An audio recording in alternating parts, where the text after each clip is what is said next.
consider ourselves as a startup with 15 years experience. So we are there for 15 years, but we still work with a startup mentality. Started off with the card business and the global card acquiring space. We do local and domestic acquiring in North America, Europe and Asia.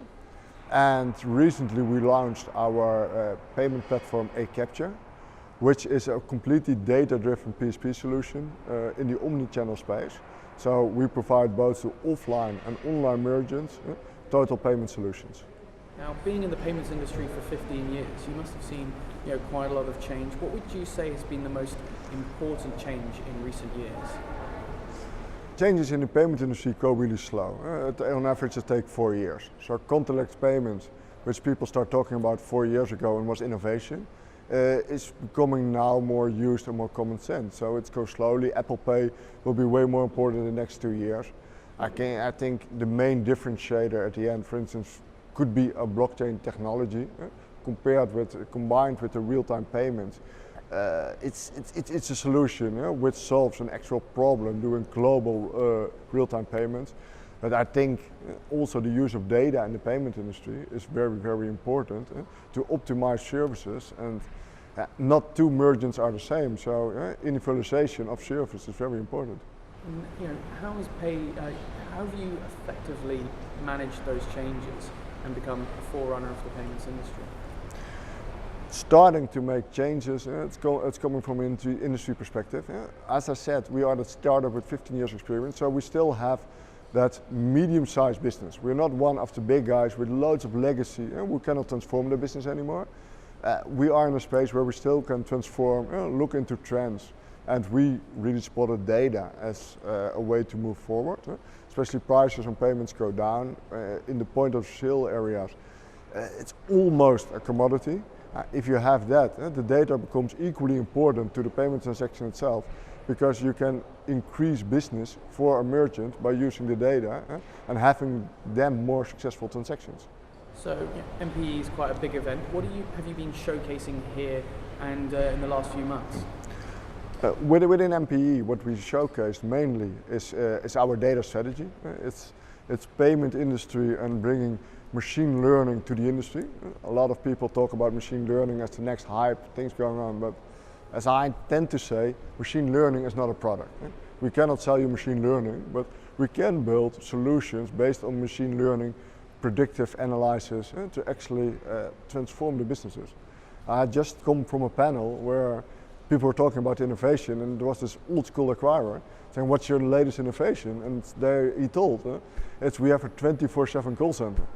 And I didn't want to interrupt, but the thing why we create predictive modeling is to avoid even having a call center. And so the business is going slow, but it's a good place currently to be innovative. Especially when you model yourselves as a startup, it means you can be quite mobile and nimble in an industry that is often held back by a lot of legacy solutions. Yeah, we are easily into this market, changing the industry, changing what's going on, and we don't have that legacy problem. So we can do the change, and using the latest technologies will help you creating new opportunities. So apart from being quite agile, why should our audience look to work with you guys in the future? At the end, why do you need a payment provider? To have the most successful transactions. It's all about having successful transactions and optimizing the experience. We really try to do that in 3 areas. First of all, creating on the authorization side, creating more successful transactions by looking at the data behind the transaction. Where is it processed? How is it processed? And what can we do to make the transactions which would normally be declined but are good, get them authorized. On the fraud side, the same.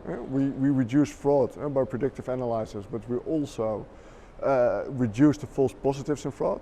So the genuine transactions which look fraudulent but are actually good transactions, we filter them out and we still process them. And those two combined, on average, could take for a mid-sized merchant somewhere between a 1% and 5% uplift. And if you do, for instance, 100 million, that could be an additional revenue for that merchant of 1 to 5 million. So that's an easy thing. The other thing is the checkout or the shopping experience, looking at behavior of the consumers, looking how they react, how they act, and optimizing those experiences so that it won't leave the process during the payment in the shopping cart. So a simple reason to choose for us would be if you think your business can be better and you need a payment provider to help you with that, we are more than willing to help. A lot of the times we find that the declines in card payments and payments in general aren't fraudulent. They're actually from whether the client or customer doesn't actually have the funds in the bank.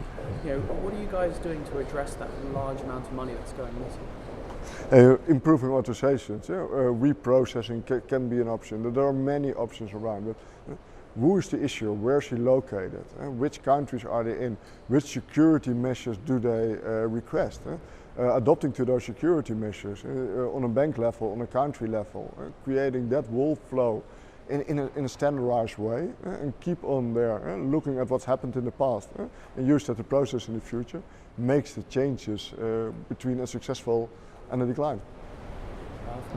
And so who do you generally look to partner with, and who do you have on the horizon with working with? On a retailer side, there are a couple of areas. We tend to focus on, for instance, in Asia, it would be mainly Chinese marketplaces. In Europe, I would say our focus is within mid-sized merchants, as I previously said, around 100 million in revenue.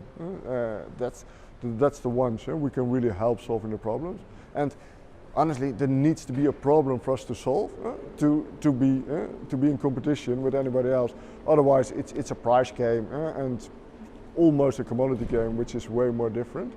And on the omni-channel side, we partner with all the major terminal providers.